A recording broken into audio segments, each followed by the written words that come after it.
শুভ জন্মাষ্টমীর অনেক অনেক শুভেচ্ছা অভিনন্দন সবাইকে। আজকে জন্মাষ্টমী, আর জন্মাষ্টমীতে গোপালের ভোগ প্রসাদ খাবো না তাই কখনো হয়? তাই দেখো রেডি হয়ে গেছি, ভোগ প্রসাদ খেতে যাব। আমাদের বাপের বাড়ির পাড়ায় ঘোষ বাড়িতে আমাদের নেমন্তন্ন রয়েছে।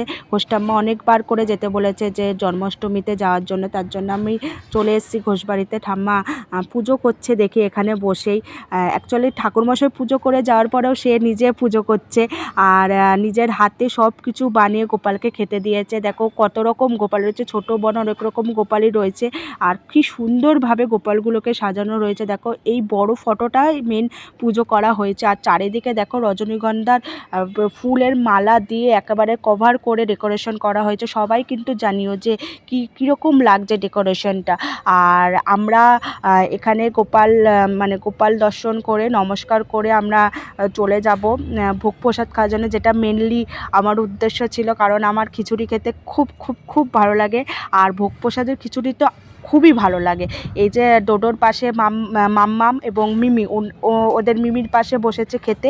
মিমি নাকি ওদেরকে খাইয়ে দেবে, খুব ভালো কথা। আমার খুব মজা হচ্ছে আজকে, আমি নিজে নিজে একা একা খাবার, ওদেরকে মিমি খাইয়ে দেবে। দেখো তালের বড়া দিয়েছে, আর সঙ্গে ঠাকুরের যে ফল প্রসাদ হয়, মানে গোপালের যে ফল প্রসাদ, সেই ফল প্রসাদ দিয়েছে, সঙ্গে খিচুড়ি এবং গরম গরম বেগুনি আর লাবড়া ছিল, আর আলুর দম ছিল, চাটনি, পায়েস, মিষ্টি, সব রকম মেনু খুব সুন্দর হয়েছে।